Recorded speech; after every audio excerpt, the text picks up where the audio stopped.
Hi, I'm Anne, and in this video, I'm going to show you how to improve your academic writing with these 5 words. I'm a professor of English for speakers of other languages, and I hear other professors ask all the time, how can I get my students to use more higher level vocabulary in their writing? And students ask the same thing. They say, how can I improve my vocabulary? Well, the answer is the academic word list. And if you don't know what this is a list of 570 of the most important academic words that you absolutely need to know. But you can't just go and memorize a list of 570 words. You will never be successful if this is your approach. First of all, you need to use the words, and you need to know that you're using them correctly. In this video, I'm going to show you 5 of these words. I'm going to show you how to really use them with some explanations, some examples, and then what I want you to do is choose one of these words, make a sentence in the comments, and I'll let you know if you're using the word correctly or not. Let's get started. Our first word is emerge. Emerge. This is a verb, emerge, and it means to come out, basically. So the first meaning is become apparent, like become clear, become known. So, for example, after analyzing the data, a pattern emerged. It's like we started to be able to see a pattern. Here's another definition for emerge. To become known or regarded as something. For example, to everyone's surprise, the singer from St. Louis emerged as one of the most popular artists of the year. You can see that the meaning is kind of the same. It's like to come out, to become known. Here's another way you can use this word. It's more physical here.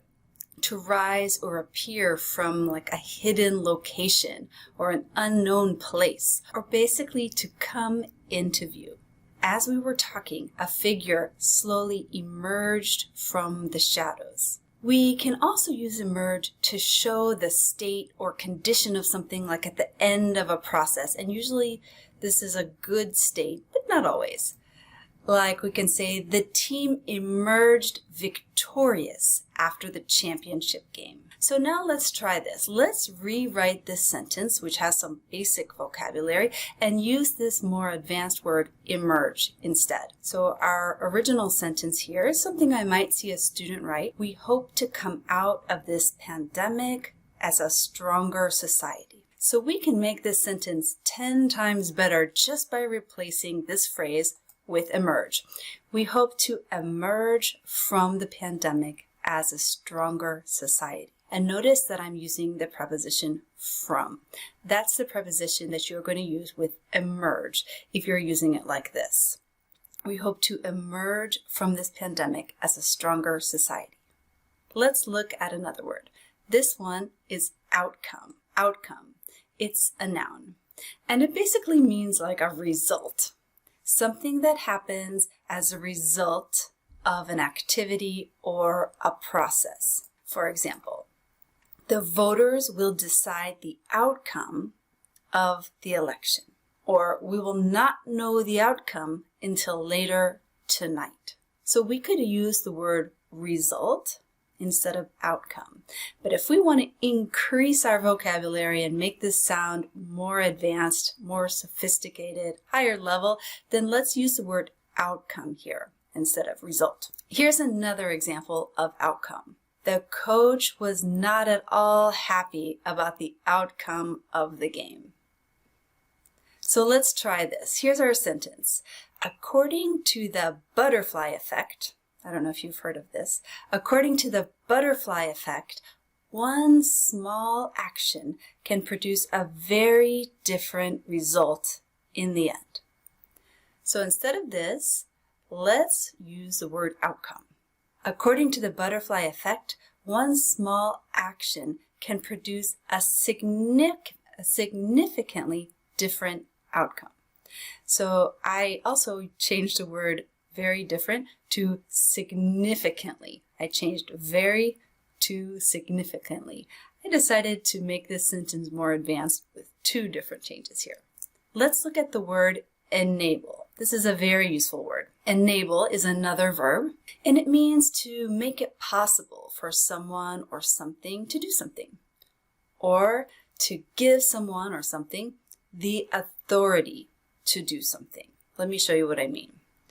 Skype, Zoom, FaceTime, and other forms of video technology enable us to stay in contact with our friends and family all over the world. This is a sentence I might see a student write in an essay writing about, for example, advantages of technology. And if my student uses the word enable, this is already sounding like a more advanced sentence. Also look at the structure here. So we're using an object pronoun, us, and an infinitive. Enable us to stay. Let's look at another example with enable. The giraffe's long necks enable them to reach leaves that other animals cannot reach. So let's rewrite another sentence with enable. This is a sentence I might see a student write like in an argumentative essay about uniforms. If students wear uniforms to school, this will make it possible for them to concentrate more easily. Good sentence. Let's improve it by replacing this phrase with the word enable. If students wear uniforms to school, this will enable them to concentrate more easily. And remember that structure. Enable them to concentrate. Our next word is factor. This word is so important if you don't know how to use it. Let's look at how it works. So this word has a few different meanings, but the most useful one for us is going to be its meaning as a noun, which is something that helps produce or influence a result. One of the things that can cause something to happen. It also has a meaning in math, but we're not going to talk about that right now. So there are several factors you should consider when buying a car, such as safety, price, and of course, style. Let's look at another one. Many factors influence the price of an airline ticket. These include timing of the flight, the price of oil, the flight distance, and other things as well. So let's rewrite this sentence using factor. In addition to test scores, universities take other things into account when deciding which students to admit. So things is a pretty basic word. Our sentence is going to be so much better if we replace it with factors like this. In addition to test scores, universities take other factors into account when deciding which students to admit. And this is true, by the way. It's not just test scores. Lots of things are important to universities when they decide who they are going to accept. Our last word is encounter. This is a verb, and it has a few different meanings, but they're very similar. Our first meaning is to have or experience problems, difficulties, etc. For example, the sailors were prepared to encounter storms and rough seas. So in other words, the sailors were prepared to experience storms and other things like that. But encounter is a word that we can use instead of experience here. It can also mean to meet someone without expecting or intending to meet them. For example, if you encounter a bear while you're hiking, remain calm. Remember that the bear is more scared of you than you are of it. So this is to meet the bear without expecting it. And we can also use encounter as a noun for a type of meeting. And this is a meeting that wasn't planned, wasn't expected, maybe was very short, or sometimes violent or unpleasant. Again, I'm going to use an example with a wild animal.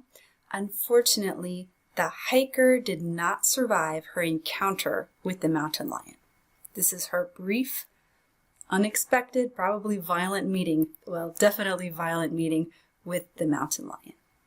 So let's rewrite a sentence, and we're going to use encounter. If you met an alien by surprise, would the meeting be friendly or hostile? So I can rewrite this a couple of ways. I might say if you encountered an alien, but I'm going to rewrite it like this to make it even shorter, because this is something which is important in academic writing. I'm going to say, would an alien encounter be friendly or hostile? So we looked at 5 super useful words here, and reading and learning about these words is the first step. The next step and the most important step is to use them and get some feedback.